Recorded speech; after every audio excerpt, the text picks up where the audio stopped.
Hello, bonjour à tous.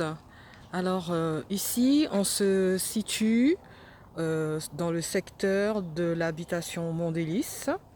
Voilà, ici, donc à Remire-Montjoly, près du stade Edmar Lama. Et je vous fais cette vidéo en fait pour vous dire de bien profiter de cette entrée du site de Mondélis, ce site historique, car bientôt il y aura un aménagement qui sera fait ici. Alors, ça sera un établissement scolaire. On a besoin d'établissements scolaires, il n'y a aucun problème sur ça. La Guyane est grande et a de l'espace, donc on est dans l'écoquartier Georges Ottilie. Et en fait, ce qui est dommage, c'est que on est à l'entrée d'un site historique très important. Ici, il y a eu plus de 300 Africains réduits à l'esclavage qui ont souffert ici, qui ont travaillé très durement ici sur ce site. Et on aurait pu en fait mettre en place un petit mémorial ou un grand mémorial, un moyen mémorial. En tout cas, on aurait pu en faire un site mémoriel juste à l'entrée. Et bien entendu, après, quand on marche sur le sentier au bout de 4 km, on a des vestiges assez exceptionnels.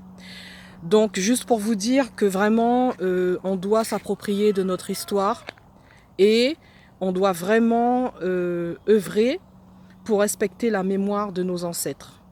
Donc ici sur le site, on a un tristement connu colon qui s'appelait Jean Vidal et qui a fui les révoltes d'esclaves qu'il y avait en Haïti, à Saint-Domingue, pour venir ici en Guyane. Donc moi j'ai beaucoup d'émotions sur ce site.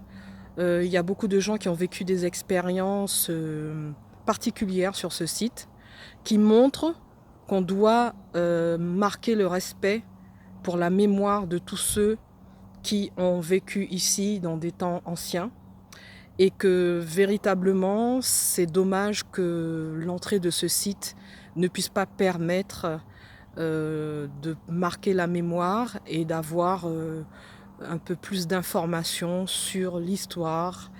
Et un site aussi facile d'accès, c'est vraiment dommage qu'on ne puisse pas marquer l'histoire et donner plus d'informations sur l'histoire de la Guyane en général et sur une histoire qui a duré très longtemps puisqu'on est sur 200 ans d'histoire de la Guyane. Hein. Il y a d'autres sites en Guyane avec une période historique beaucoup plus courte et qui font l'objet de réhabilitation, d'ouverture au public, etc.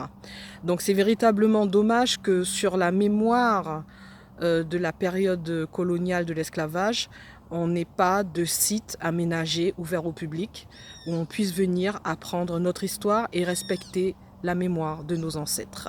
Merci de m'avoir suivi et vous aurez d'autres petites vidéos comme ça.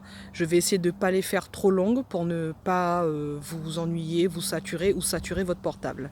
À bientôt!